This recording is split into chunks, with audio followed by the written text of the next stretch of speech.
'Twas the night before Christmas, and all through the house, not a creature was stirring, except, for an appropriative asshole of a Imperial warlord who decided to model his entire look and feel after warrior people, but then add his own self-stated improvements to them because he was still convinced that even though these guys were impressive warriors, they were ultimately inferior savages. And anyway, that's what I love about Moff Gideon here. Moff Gideon is a complete colonial ass clown. Apologies for the language, but that's what he is. He is one of those colonial guys who is, oh, look how much better I am than these primitives. These primitives did all these cool things. They weren't us, of course. We're so much better than all of these primitives. But, they did some cool stuff. So you know what I'm going to do? I'm going to steal their look. I'm going to make their look my own. And I'm going to just wear their own culture on my face, but changed up enough in order to inject my own bland mediocrity to it. And yeah, that is Gideon in a nutshell as a character. And that really didn't come into focus for me until season 3 of The Mandalorian. And once that did come into focus, I kind of fell in love with the guy because the guy is like an example of the worst of, Star Wars villains. He's like the perfect Imperial. It's why he sucks so much, because the guy's like one of those the guy's one of those incel types who, you give him all these fancy tools and he's like, look at me, I'm so cool. I have all these fancy tools. I'm obviously better than you and I know it. You should go to Globo Gym. I am the best person ever because look at all this money and resources and power that I have. And I am obviously the smartest person in the room because of I have all these things. And that means you should listen to me and do everything I say. Like, seriously, Gideon is there's not a lot of depth to his character, I suppose. Like, he's not a very deep character, but it's Star Wars. Star Wars is not something that is known for depth. But anyway, let's get this helmet out in the open. This is going to be really tricky to do. And I am probably going to have to jump cut this. So let's see if I do. Because, this box is big.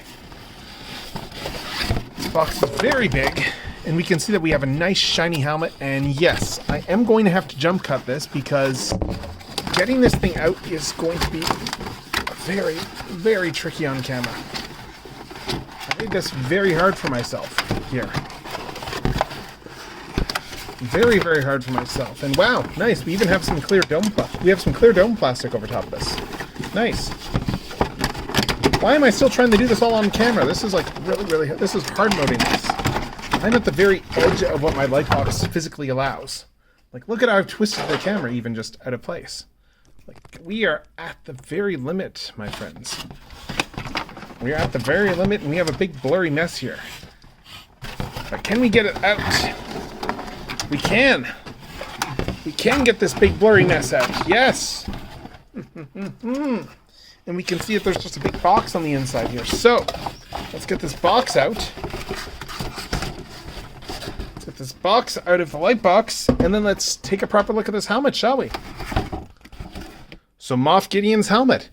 It's smaller than the box, so much so that I was able to change the zoom on my camera here in order to get it in. But yeah, it is very much continuing in the vein of the the Imperial Commandos, though, where the Commandos are all based off of a Mandalorian armor, but given generic Stormtrooper flair. And Gideon does the whole, all cool things come in black look and makes a black version of it for himself. Yeah, we've still got all the General Mandalorian styling and detailing on this, but it still has a little bit of that Imperial vibe injected into it, like with the shape of the T-visor being closer to a Stormtrooper shape, for instance. It's got that more slick look, that polished Imperial plasticky look that all of their armor tends to have. It's still very Mandalorian, but it has just enough of that Stormtrooper DNA to just sell how much of a travesty. And then we've got this detail here. This detail, which is the ultimate middle finger. I love this middle finger to Mandalorian culture in that, he colored his entire armor and gave it these spikes, in reference to, he knows his Mandalorian history, and he's referencing Maul here.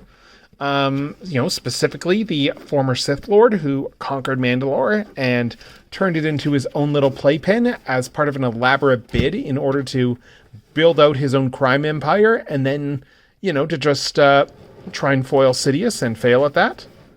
But yeah, this thing does look really nice here. Looking at the interior, it continues that proud tradition of armors in that the interior is also fully sculpted and stuff as well. And we can see here this like red visor very clearly now that we look at it this way. It's a lot more obvious looking at it from the inside out that it has this red T-visor. And as with most Mandalorian armors, we have a strap over here in order to actually fit this to the head. This is all adjustable. Yeah, I think this thing does have some electronics. I'm not sure what. I'm just going to grab the instructions and take a quick look. And it does have electronics. I'm just trying to see what it does. Oh, it does lights. So you know what? I think I'm going to have to go and put some batteries in and show those lights off if I've got batteries. So hold up. Let's see if I've got batteries. And the batteries are hidden behind one of these bits right here. In fact, this one. I do like this here. We have just a removable piece here that hides the screw hole cover quite nicely. And then, yeah, we just need to get a screwdriver in and get this thing open.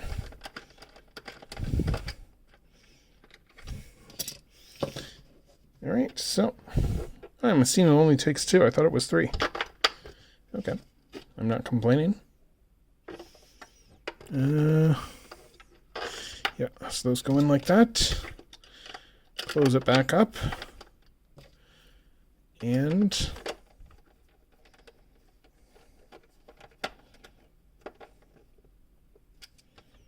yeah, then we just put the cover back on. I'm just going to double check the other side to see if that has batteries. No, that does not. But yeah, now we have the batteries in. Let's take a look and see what this thing does from an electronic standpoint. Okay, interesting. So, looking at the instructions, the batteries are controlled by a little button here on the bottom. Right here.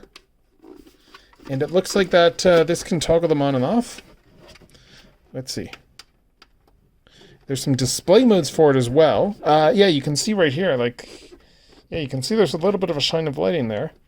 I don't know how strong this is.